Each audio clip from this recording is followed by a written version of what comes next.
Hello guys.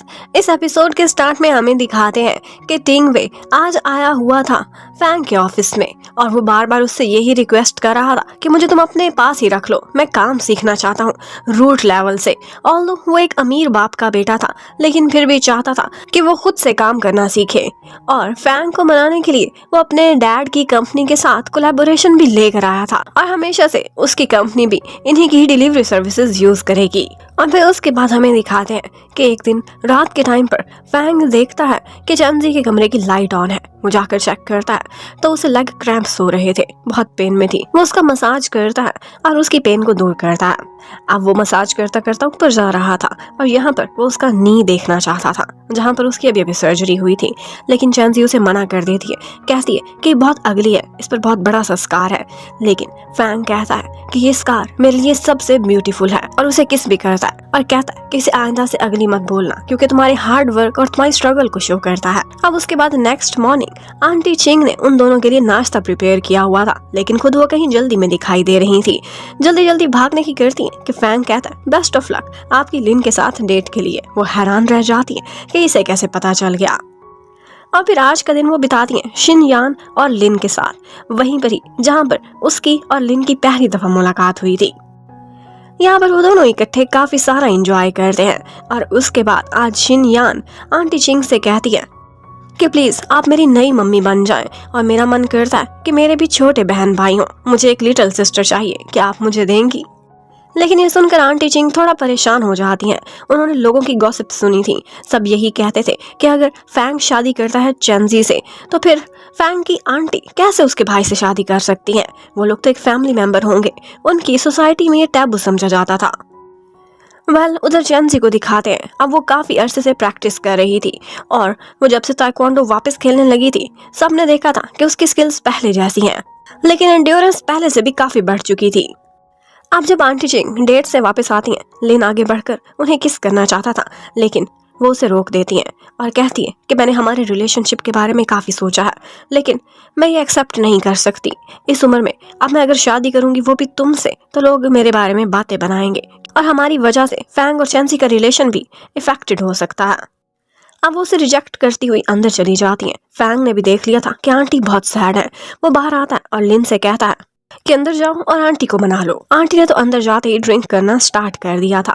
अब थोड़ी देर बाद लिन उनके कमरे में आता है। आंटी चिंग को लग रहा था कि ये सपना है। वो कहती है कि अब मैं सिर्फ सपनों में तुम्हारा साथ एंजॉय कर सकती हूँ। जबकि उधर फैंग और चैंजी दोनों शिन यान को लेकर घर जाते हैं और यहाँ पर मम्मी को तो थोड़ा ऑकवर्ड लग रहा था कि मेरा बेटा कुछ ज्यादा ही मॉडर्न नहीं हो गया, अपनी बेटी का भी ठीक से ख्याल नहीं रखता। लेकिन डैड कहते हैं कि इनकी लाइफ है, इनको एंजॉय करने दो। अब उसके बाद मम्मी कहती है कि आज मेरी बेटी चैंजी मेरे घर पर ही रहेगी और कल मेरे साथ ही क्लब जाएगी, इसलिए फैंग अब तुम यहाँ से चलते बनो। फैंग चुपचाप चला जाता है, लेकिन वो खुश था कि एटलीस्ट मम्मी और चैंजी के बीच अब दोस्ती होने लगी थी। उधर जब नेक्स्ट मॉर्निंग चिंग की आंख खुलती है तो वो लिन के साथ थी और ये सारा कुछ देखकर वो काफी शर्मिंदा होती है क्योंकि स्टार्ट तो उसी नहीं किया था। यहाँ पर लिन उसे बताता है कि आप कितने सालों मेरी मेमोरीज में रही थी और अब जब हमें दूसरा चांस मिला है, लाइफ ने दिया है, तो आप लोगों की बातों की वजह से मेरे से दूर होना चाहती हैं। और फिर वो फाइनली उनको भी खुद की तरह ब्रेव बना लेता है और अपने से शादी के लिए मना लेता है। अब इसी तरह से टाइम बीतता चला जा रहा था। एक दिन फैंग चैंजी के रूम में आता है। वो देखता है तो वो खुद को वार्म कंप्रेसर लगा रही थी। जब वो हटाकर देखता है तो पता चलता है कि उसकी नी पर स्वेलिंग हुई थी। वो उससे पूछता है कि तुम ये सब मेरे से कब से छुपा रही हो? लेकिन चैंजी कहती है कि मैं डरती थी, अगर तुम्हें बताया तो तुम मुझे प्रैक्टिस करने से रोक दोगे और ये सपना जो मैं पूरा करना चाहती इसका मुझे दोबारा कभी चांस नहीं मिलेगा। यहाँ पर फैंग को भी एक दफा उस पर गुस्सा आ जाता है। वो कहता है कि चाहे तुम्हारा ये सपना पूरा करने के बदले बदले तुम्हारी पूरी लेग पर सारी जिंदगी के लिए असर पड़ जाए, क्या तुम अपनी लेग को एक्सचेंज करना चाहती हो एक मेडल से? अब चैंजी की आंखों में आंसू आ गए थे। वो कहती है कि तुम्हारी नजर में ये सिर्फ एक मेडल होगा, लेकिन मेरी पूरी जिंदगी इसी के गिर्द रिवॉल्व करती है। मेरी मम्मी का सपना, मेरा सपना, मैं इतनी आसानी से गिव अप नहीं कर सकती। मेरे लिए जिंदगी कोई मायने नहीं रखती ताइक्वांडो के बाद, और मैंने इतना कुछ बर्दाश्त किया, क्या इस तरह की एंडिंग के लिए? बिल्कुल भी नहीं। अब फैंग चला जाता है और थोड़ी देर बाद एक हैंडमेड रिंग बना कर लाता है। वो लाते ही वो रिंग उसे पहना देता है और उससे कहता है कि मुझे फ्यूचर के बारे में कुछ पता नहीं, तुम्हारे नी का क्या बनता है ये सब करने के बाद पता नहीं तुम चल पाओगी कि नहीं, लेकिन मैं उससे पहले ही तुमसे शादी करना चाहता हूँ ताकि कल को तुम कोई एक्सक्यूज बनाकर मुझे रिजेक्ट ना करो। अब फाइनली कुछ अरसे बाद वो दिन आ गया था जब चेंजी अपने कंपटीशन में जा रही थी। यहाँ पर वो वर्ल्ड चैंपियनशिप के लिए स्ट्रगल कर रही थी। यहाँ पर फैंग भी उसकी सपोर्ट के लिए आया हुआ था और उसके सारे कोलीग्स भी। चेंजी सारे राउंड्स में काफी अच्छा परफॉर्म करती है और यहाँ पर फैंग थोड़ा डर डरा लग रहा था। मम्मी ने भी नोटिस किया था, लेकिन मम्मी तो कॉन्फिडेंट थी क्योंकि अभी उनको पता नहीं था कि उनकी बेटी का नी इंजर्ड है। लेकिन थोड़ी देर बाद जब उसका नी थोड़ा सा गड़बड़ करने लगता है तो उनको भी मालूम पड़ जाता है।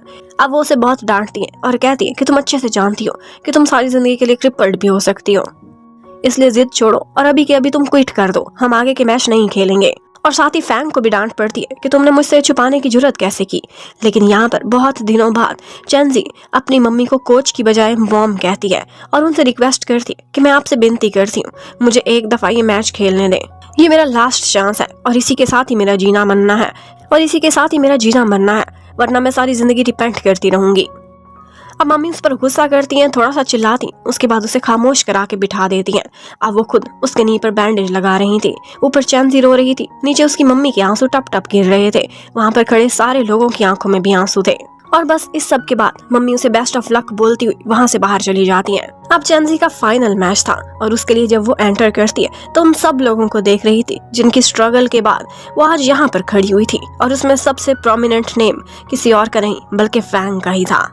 यहाँ पर उसका फाइनल मैच चियानी के साथ था। चियानी काफी अच्छे से फॉर्म में थी, इसलिए लगता था कि वही ये मैच जीत जाएगी। और सबसे बड़ा डिसएडवांटेज चेंजी को यही था कि उसका नी इंजर्ड था। यहाँ पर वो दोनों काफी अच्छे से खेलती हैं और इसी बीच चेंजी 2 राउंड उससे आगे ही रही थी, लेकिन तीसरे राउंड में जाकर उसकी नी को ऐसी चोट लगती है कि वो नीचे गिर जाती है। अब एक दफा तो उसकी मम्मी के लिए फैसला करने का मौका था, या तो वो उसे क्विट करने को बोल देती, लेकिन जब वो चेंजी की निराश नजरों को देखती है तो फिर अपना फैसला बदल लेती हैं और उसे मैच कंटिन्यू करने को कहती हैं। और फिर फाइनली वो मैच चेंजी ने जीत लिया था और चियानी सेकंड आई थी। अब वो अपने ताइक्वांडो क्लब के लिए गोल्ड मेडल जीत चुकी थी, लेकिन ये जीतने के फौरन बाद ही वो वहां पर ही बेहोश होकर गिर जाती है और सपने में देखती है कि जैसे छोटी सी चेंजी ने गोल्ड मेडल जीता है और जाकर अपनी मम्मी को बहुत प्राउड से दिया है कि आपने मेरे लिए जो भी कुर्बानियां दी थी उसका बदला मैं आपको चुकाने के लिए आई हूँ। अब जब उसकी आंख खुलती है तो वो हॉस्पिटल में थी और चियानी उसे डांट रही थी, कहती है कि तुमने अपने साथ ये खिलवाड़ क्यों किया, तुम्हारी सारी जिंदगी दांव पर लग गई थी, तुमने अपनी ईगो की वजह से अपनी लक को दांव पर लगा दिया है। लेकिन चेंजी के फेस पर सिर्फ एक स्माइल थी। चियानी उससे कहती है कि अब की बार तो तुम मुझसे जीत चुकी हो, लेकिन अब ऑफ कोर्स ओलंपिक्स में तो तुम नहीं जा सकती, वहां पर मैं ही जाऊंगी। और चेंजी उससे कहती है कि मैं भी तुम्हें ओलंपिक्स में गोल्ड मेडल जीतते हुए देखना चाहती हूँ, हमारे चौंग क्लब के लिए जरूर लेकर आना, मुझसे वादा करो। और बस उसके बाद फिर मम्मी आती है और हर किसी से चेंजी को सिर्फ और सिर्फ डांट ही पड़ती है, लेकिन मम्मी बहुत रो रही थी, वो उसके लिए दुखी भी थी।